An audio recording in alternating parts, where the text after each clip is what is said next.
Hello, everyone. I am the immortal Kevin Donovan, and I'm here to tell you a story. I don't know where to start. I don't know what to talk about, but, well, no, that's not true. I was going to talk about my sobriety, and it's kind of a touchy subject. I was going to share it anyway. Um, I went to college right out of high school, and college was fun.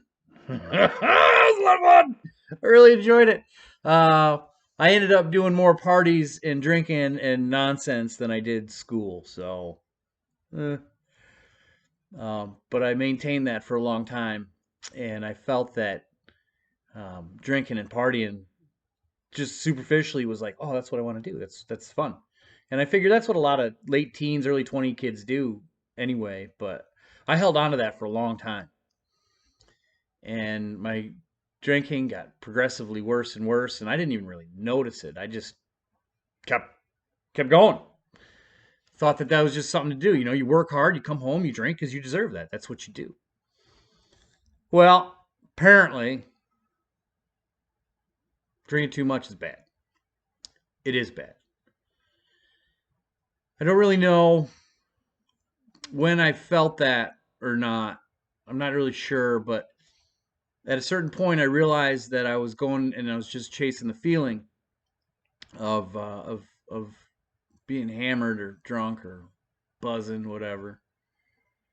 And I wasn't really chasing the social part of it anymore. You know, there was love and acceptance and camaraderie and party, good times. You know, which everybody loves that part. But there was something about just chasing that feeling, and I didn't mind drinking by myself. I didn't mind coming home and finishing off that buzz with whatever beer or whatever I had left in the house. So I did that for a long time, for about 20 years, ever since I graduated, finished high school and college. I started, and I was a young buck. Played a little bit of football, tried out, made the team, quit. Jumped onto the lacrosse team, played that for fall ball, winter ball. We got into the season. I ended up blowing my knee out. Couldn't play lacrosse anymore, so I ended up drinking, partying, trying to chase girls as best I could. That part wasn't as successful, but drinking is always easy. So, anyway, I spent a lot of years kind of lost in my 20s, boozing hard, spinning my wheels and not getting anywhere, not really realizing why. Why wasn't I getting anywhere? And I felt frustrated because I saw friends of mine, same age, they would go out and drink and party and hang out, but they were getting places, they were doing things, they were being more successful in life, and I felt, well, why aren't I? What's going on here? And I just didn't understand. I couldn't figure it out. Um, I didn't know what it was, and I wasn't going to blame the drinking. Come on now, it wasn't the booze doing it to me. That was the only thing that was keeping me around per se. Um, I don't remember feeling super suicidal ever. I never wanted to hurt myself, but I definitely felt terrible a lot, more often than not. I didn't feel comfortable in my own skin. I wanted to get out of my own head, my own space, my own skin. I couldn't take it a lot of days, so you escape into the bottle, and that's what I did. Well, apparently that's not what you're supposed to do, I guess. No, seriously, that's not what you're supposed to do. You're supposed to deal with your feelings and your emotions in a healthy and productive manner. And I didn't have the tools to do that. I never knew that you're supposed to be able to, everybody is supposed to be able to deal with your life on your terms. And is it bright in here? I think it is. Doesn't matter. So everybody's supposed to be able to deal with their own shit, right? And not be all fucked up all the time. Water, ice cold water. So I didn't have the tools, and I didn't know other people had the tools. to deal with their own life. And I'm sure a lot of people can agree with me that you're like, well, what fucking tools are you talking about? I didn't know either. I was unaware also about how to deal with life, how to deal with the ups and downs, how to deal with the good shit, the bad shit, and I didn't know. My way to deal with stuff was to go out drinking. I had such crazy anxiety. I couldn't stay home. I couldn't do it. I had to go out. I was gonna miss something. Something tremendous was gonna happen, and I wasn't gonna be around to see it, and I was gonna miss it. And that made me, I don't know, wildly anxious and fearful and felt weird. And if I didn't go out, I I had to. I couldn't not. I couldn't take a day. There was not a day in my 20s where I could just put on my sweatpants, come home from work, put on my sweatpants, sit on the couch. That didn't exist. I couldn't do that. I don't know why. And I remember many times telling myself, um, I was driving to the bar and I said, hey, man, in my own head, I'm having this conversation in my own head. I said, hey, man, you don't have to go to the bar. You don't have to drink. You don't have to do this. You can just go home. Like, you have cable. you have other shit you can do. You don't have to go to the bar. And then the next thing I know, I'm pulled into the bar parking lot. And I'm like, I was just talking to myself how cool it would be to not go and not be here. And look at this. But anyway, yeah, I found myself there all the time. It didn't matter which bar it was. I had a little bar in town that I went to a lot, but I was everywhere. There wasn't a place I wouldn't go because it had drinks. And I chose alcohol over everything else, and that was a mistake. And I wish I'd have known then what I know now. Of course, we all do that. With age comes wisdom, and I guess you have to go through these things to find these things out. You learn by doing, and it took me 20 years to figure it out. Now I understand that a lot of times people say, "Don't talk about your sobriety, don't talk about your journey." I'm just putting this out there because, first of all, I feel like venting. Second of all, maybe somebody will get something out of this story and dig it. Maybe you'll get something. Maybe you can leave a like and a comment. Maybe you can subscribe. Maybe you'll get something out of this. I don't know. We'll see. But anyway, I got to be in my mid 30s, early 30s, early mid 30s, somewhere in there. I forget exactly what it was. But it was the day before St. Patty's Day, and I was dating a pretty young lady. Um, and we were out at a local establishment and having some cocktails. And I was in full blown alcoholism at the time, so I was drinking a fair amount, not enough for me to get all messed up, but enough. She drank too much, and she was really, really drunk. And a buddy of mine, it was getting towards the end of the night, and the place we were at was going to close down soon. It was about 1:30 in the morning. And a buddy of mine texted me, and he said, hey, he was a bartender, by the way, at a different joint. His place had shut down. He had already made it home. He said, come over. I have a bottle of vodka. Come split this with me. And the place we were at was closing down. I said, oh, yeah, that's a good idea. Let's go head over there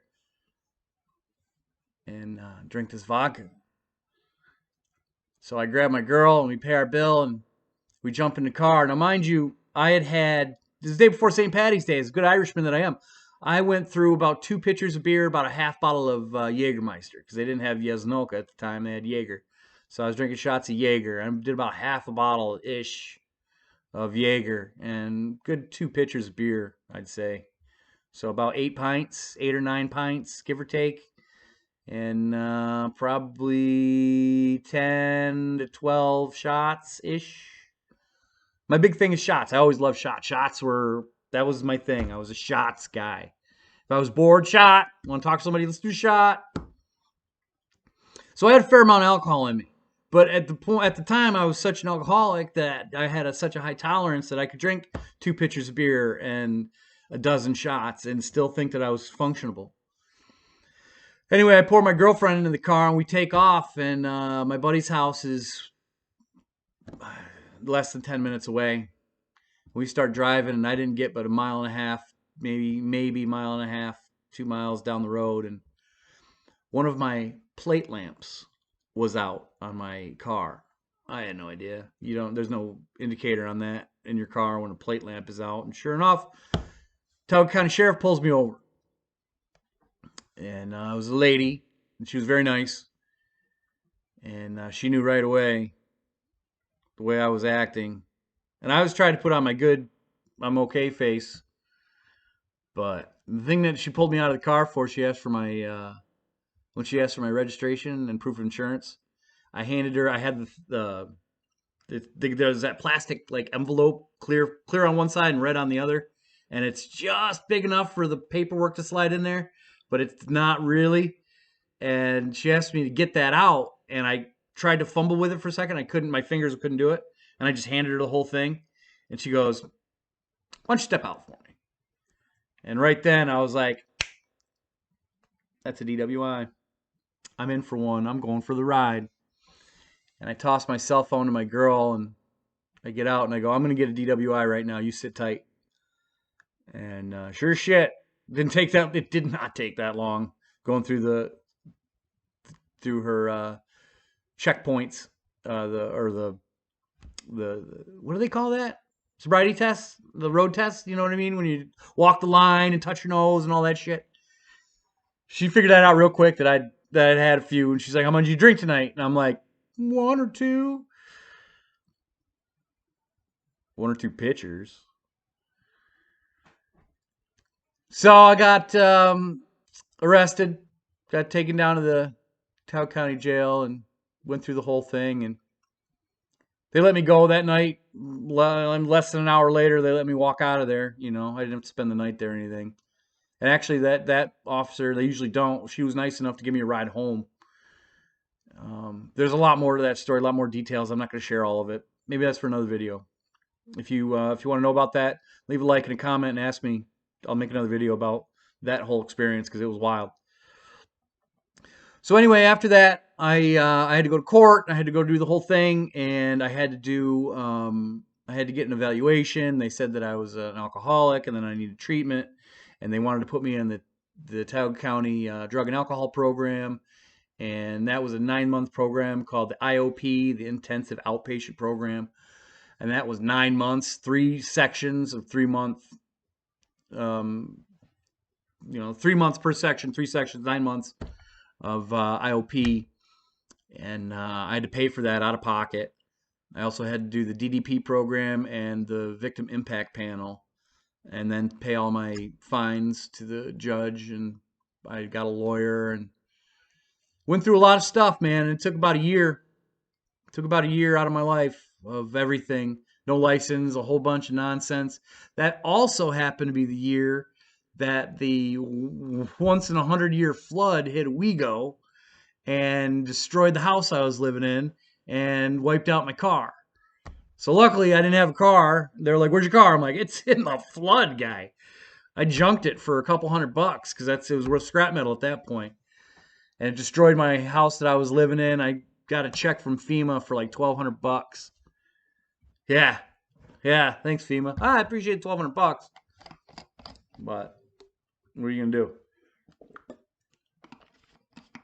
So I went through that whole ordeal, and that freaked me out, and it scared me, and it got me to. I never quit drinking through the whole thing, by the way. I was so upset by the whole thing that I felt that I needed to keep drinking. I felt that I needed to hold on to my medicine, and I figured that was the thing that was keeping me going, keeping me functioning, and I was so wrong. But I didn't know that, and my entire adult life had been revolved around drinking, and I had adjusted my work schedule, my personal schedule. Everything I did was revolved around drinking and enjoying that because I was addicted. I was an alcoholic, and I needed to have that in my life, and that was my number one. No relationship came above that. Work didn't come above that. Nothing came above that. Alcohol was number one, and everything else fell second or less. And those were my priorities. And I didn't even realize how wrong that was or how bad that was for myself, my family, the people around me, my girlfriends, the several that I went through my 20s and 30s. I'm sorry to all of you. I apologize. Not much I can do about it now, except say I'm sorry. But a year later, I got through all of that nonsense, paid all that stuff. Where was I? Oh, I was living with that girl. Actually, her and I had moved in together because that wasn't enough of a red flag for her. So her and I were living together, and I finally got out of that slump, and I was just living, being a bum with that girl. God bless her heart. She's doing pretty well now. She's okay. Um, she's doing way better than most people, by the way. I'm not gonna say who it is or what she does, but yeah, no, her name is in Ryan. You know who you are. You're doing fine. She lives in Detroit. Ah, my hometown. I was born in Detroit, and my ex girlfriend is now a big wig in her company, and she lives in Detroit. And I'm like, that's some bullshit, because that's my hometown. Whatever. Owego's my hometown. Anyway, so I go through that whole year. I go through all that stuff. I had to go to AA meetings. I had to go through the IOP program. I had to go through the Victim Impact Panel, the DDP program, blah, blah, blah, blah, blah. I had to pay all this money. I had to get all this shit squared away. And I did. And I passed. And I was released from all of that. I hid my drinking throughout the entirety of the program I was in. I hid my alcoholism. I shut it down to the point where I didn't stop going out and drinking. I just stopped everybody else from knowing about it for the most part. And then I was a bum for a while. And then I finally got my shit back together and got a job, started working, got a car again, got my license back all squared away, got a car, got a job, blah, blah, blah. It took a while. That much to the chagrin of the girlfriend at the time. She was like, "Hey, you're being a bum," and I'm like, "Yeah, I know." But I finally got my shit squared away and started working, started doing stuff, and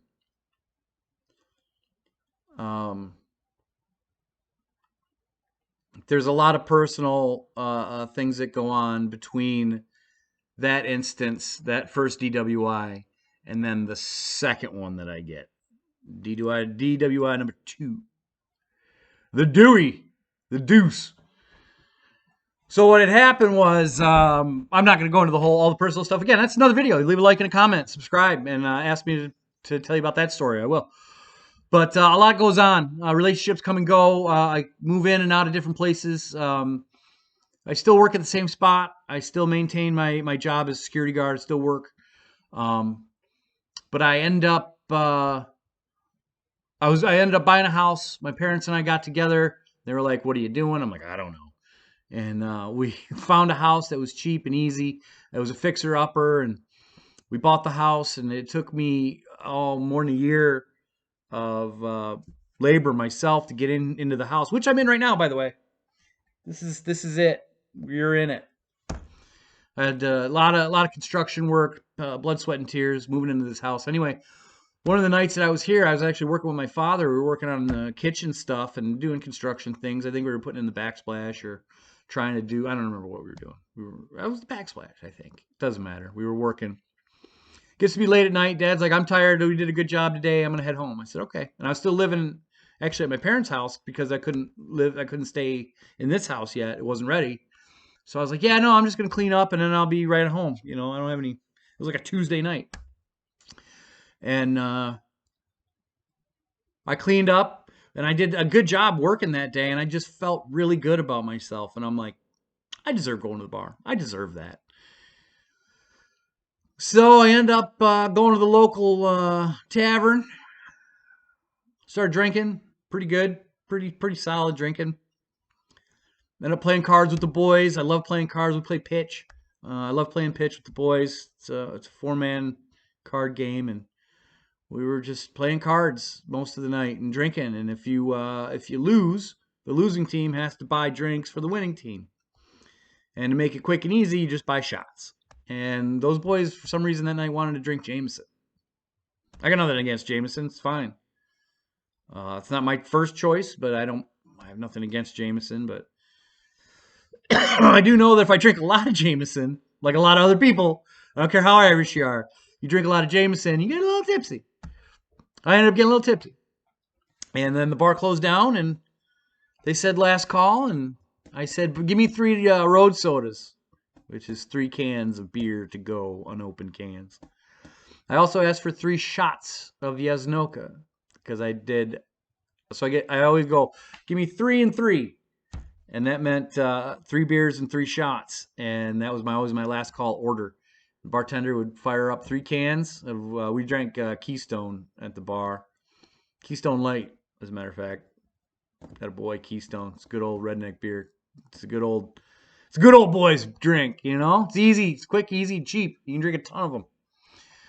So I grabbed 3 Keystones and 3 shots, and I paid my tab, and I tip, and I fire down 3 shots real quick. And my mentality was, if I drink these shots real quick and I get in the car right now, by the time I get home, those shots will kick in. Because I don't want to drive drunk.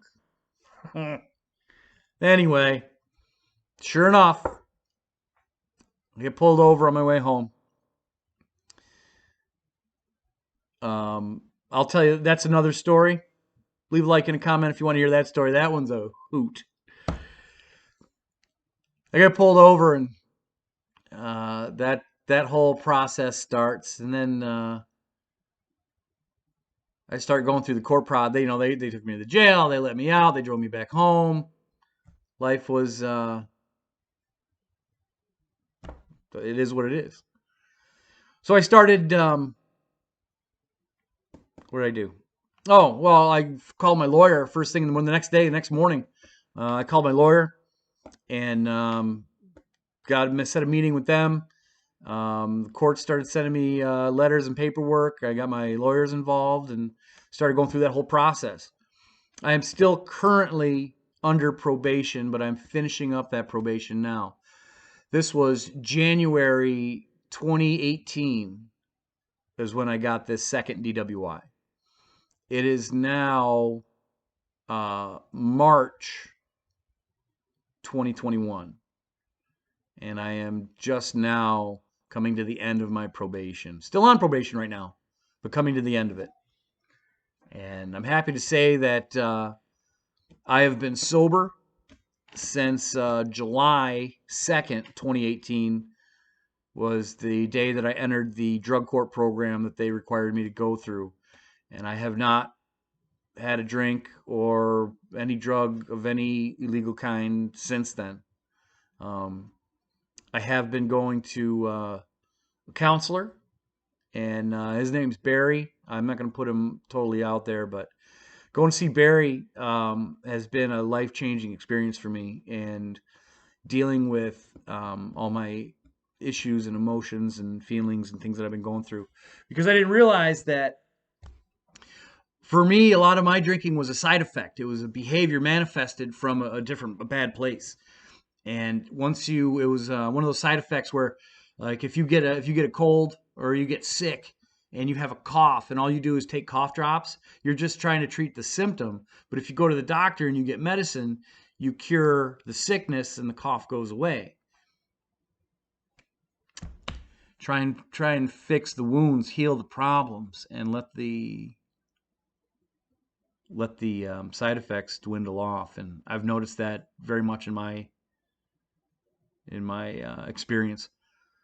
I had to do a lot of soul searching, and I had to get through a lot of denial and a lot of ego and a lot of bullshit. And I've come out the other side, and I'm not in jail. I was staring down a Class D felony carrying a minimum of 1 to 4 years. I was able to go through the drug court program, complete that successfully, through all 3 phases within that program. All the writing assignments, all the drug tests, all the check-ins, just passed all that with flying colors.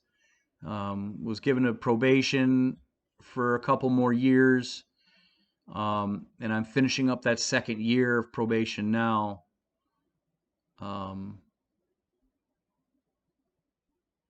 So yeah, I mean, 2 years, 9 months I've been doing this, and the whole thing was going for 3 years. And I about done with it. They're going to send me the early discharge paperwork, hopefully and I will be out a few months early, or off probation a few months early. But besides the court forcing me to be sober, besides a judge saying, "Hey, man, you don't get to drink anymore," I was very upset and enraged, and didn't know what to do, and couldn't deal with how that was going to affect me in my life. And that's how I identified myself. That's how I existed. What do you take my medicine away for? Why are you hurting me? What are you doing this to me for? And talking with Barry and actually having a professional counselor to help me deal with my own thoughts and feelings and issues, and really coming through that, I realized that my drinking was a side effect, and the root cause were deeper emotional things. And talking with a professional is really the key to success for a lot of people, I believe. You have to be open to the process. You've had enough of living however you had been living, but you also have to be ready up here to open your mind and be ready to accept somebody telling you shit that you don't want to hear. Because a lot of the stuff in therapy, is stuff that you've already heard and you don't want to hear it. You don't want to go there. You're like, you know what? F you. F you. I don't want to hear that. And it's painful. It hurts. And you don't want to deal with it. That's why you have to overcome that ego, and you have to overcome that denial. And you have to ask yourself those serious questions, those real questions, like, who am I? What am I doing? Why am I doing this? What happened to me? What hurt me? Why do I feel this way? Why do I hate myself? Why don't I love myself more? Why don't I care for myself more? Why do I treat myself this way? Why do I treat others this way? Why, when I treat others that way, does it make me feel like this? And da da da da da. And everything's connected. Everything goes together. Everything's connected. And it took a professional to show me how to connect the dots and realize that some of my choices were not the best, and that I could make better choices, and that if I started now, I could really put my life on a better track, and feel like I'm not just spinning my wheels, and not feel like a failure, and not feel like a piece of shit, and start getting somewhere in life. But when you do that, you also have to change people, places, and things. Well, you have to change your nouns, people, places, and things, and you have to realize that a lot of the relationships you had forged before in that life, while not necessarily negative, are not either necessarily positive. And to separate yourself from that is quite painful, and to think that you don't have love and support and friendship is a painful thing. But then you look around and it's like, well, who's still around?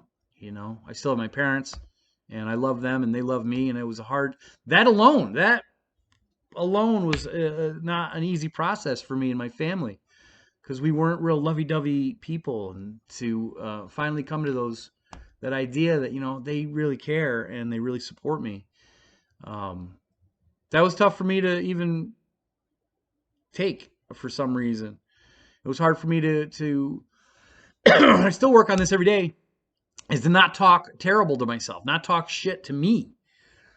Because up here was such a bad space for so long, I was just so ready always to put myself down and throw myself under the bus and tell myself, "Oh, you're stupid, and you're an idiot, and this and that, and blah blah blah." And it's like, hey man, quit beating yourself up. Why don't you tell yourself something positive? And it'd been beating myself for so long that finally I realized, beating myself. I had finally realized that I don't need to beat myself up. That I'm a good person, I'm a worthy person. And if I could start now making good decisions, then life's going to go better. So here I am, 2 years, 9 months sober, living in my own house. I have my driver's license back. I have a truck out in the driveway. A nice, a lot of guys pick on me. It's a Ford. It's a Ford Ranger. But it's a nice little truck, man. It runs real well. I got no problems. I play in golf league. We just played in our Elks Bowling League. First place team, by the way. Pretty solid. We didn't win anything. They gave us a pizza party, so I had some wings. That's what I had. Yay! It was more for fun anyway. But I get to live a good life. You know, I got a king size bed that's super comfortable. I get to sleep in that every night, and I get to have purpose. Like I have a job. I run a small pool business. I get to look forward to being busy in the summertime and making some money, and going golfing and having my freedom and coming and going as I please. And I took all those things for granted. I took my driver's license for granted. I took having a car for granted. I took living on my own. Well, I never really lived on my own per se. I always either had a roommate or lived at home, whether it was a girlfriend or housemates or other dudes or whatever. I always had. Yes, I have hair. I uh, I always um, I always lived with somebody, and finally I got this house, and now I live by myself. And man, the freedom you have when you live alone, and the things that you can do, like shoot a video at 5 a.m. because you can't sleep and you just want to get some shit off your chest. It's amazing. But I have a good life, and I'm happy with this life, and I encourage everyone to be happy with their life. And if you have a substance problem, I encourage you to try and put that substance down, no matter what it is. Because truly, if you think about it, look back in your life for the first however many years of your life, you were completely sober and completely happy because you didn't know any better. You know, we were all sober when we were kids, and we didn't need anything else. We screwed around and played and had fun, and life was great when you were in kindergarten, first grade, second grade, for most kids. I'm sure there's kids out there that don't have it as nice, but for the majority of middle class America, yeah, that's, you have a good life when you're growing up, and things are nice, and you don't have to worry about a lot of bullshit. Try and get back to that kind of stuff. Try and get comfortable in your own skin. Try and think about, what makes you happy, and what can you do, and being mindful of other people. What can you do to make yourself happy? Um, I found an old hobby that I was into, racing RC cars. It's kind of nerdy.